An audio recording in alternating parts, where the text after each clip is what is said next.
অস্ট্রেলিয়ার বিপক্ষে মাঠে নামছে বাংলাদেশ দল। অর্থাৎ আগামীকাল বিশ্বকাপ বাছাই পর্বে রাউন্ড অফ 16 ম্যাচের জন্য অস্ট্রেলিয়ার বিপক্ষে মাঠে নামবে বাংলাদেশ।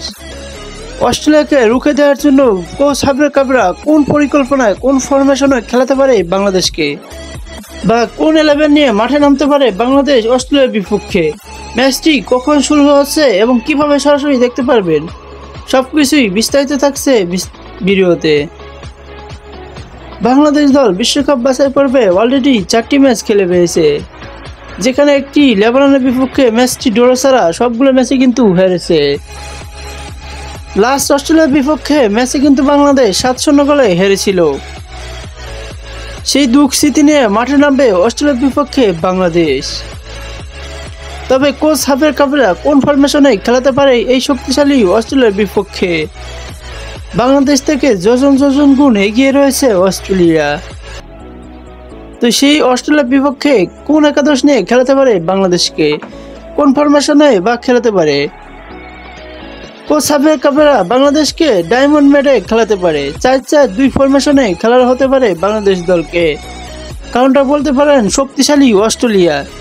সেক্ষেত্রে বাংলাদেশকে অন্তত 4 জন ডিফেন্ডার এবং 4 জন মিডফিল্ডার নিয়ে মাঠে নামতে হবে, তাহলে হয়তো অস্ট্রেলিয়াকে রুখে দেওয়ার জন্য কার্যকর হতে পারে।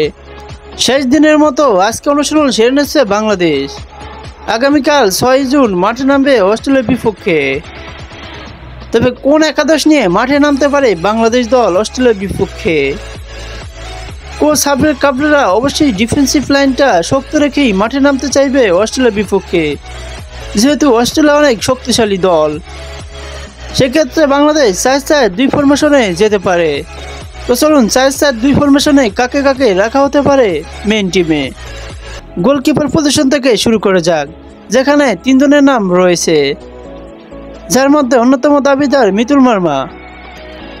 আনিসুর রহমান জিকোর ইনজুরি এবং নিষেধাজ্ঞার পর থেকেই কন্টিনিউ খেলতেছে মিতুল মার্মা। তো সেক্ষেত্রে মিতুল মার্মাই কিন্তু এগিয়ে থাকবে। মেহেদী হাসান শাহবানও দুর্দান্ত ফর্মে রয়েছে, সাথে রয়েছে মোহাম্মদ সুজন হুসাইনও। তবে এখানে মিতুল মার্মাকে দিয়েই কন্টিনিউ করা হবে, সেটা কিন্তু অনেকটা বলাই যায়। এবার আসুন ডিফেন্সে, যেখানে ডিফেন্সে কিন্তু 4 জনে 2 জন সেন্টার ব্যাক এবং লেফট সাইড এবং রাইট সাইডে লেফট ব্যাক এবং রাইট ব্যাক রয়েছে। সেখানে কিন্তু সেন্টার ব্যাকের জন্য তারেক কাজী এবং তপু বর্মা তো কনফার্ম, সাথে লেফট সাইডে ইসা ফয়সালও মোটামুটি কনফার্ম, রাইট সাইডে রহমত মিয়া নাকি সাদউদ্দিন। এখানে কিন্তু সাদউদ্দিনকে খেলানো হবে রাইট সাইডে। এবার বলতে পারেন বিশ্বনাথ ঘোষের কি হয়েছে?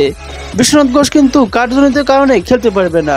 সেক্ষেত্রে কিন্তু বাংলাদেশ একাদশ সাজাতে একটু সমস্যা হতেই পারে। বিশ্বনাথের মতো ডিফেন্ডারকে বাংলাদেশ অবশ্যই মিস করবে।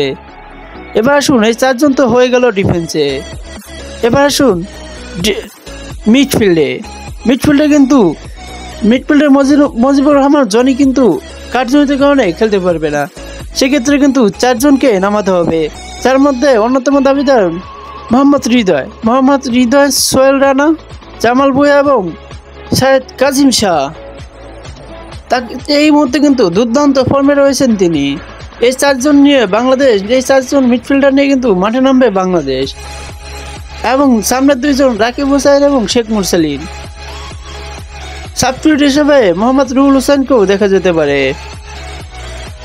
আরও রয়েছে শাহরিয়ার ইমন, এগুলো কিন্তু সাবস্টিটিউট হিসেবে আমরা দেখতে পারি। এই একাদশ নিয়ে মাঠে নামবে বাংলাদেশ অস্ট্রেলিয়ার বিপক্ষে। এই একাদশ নিয়ে বাংলাদেশ কতটা কি করতে পারে সেটাই দেখার অপেক্ষায় রয়েছে হাজার কোটি বাংলার ফুটবল ভক্তরা।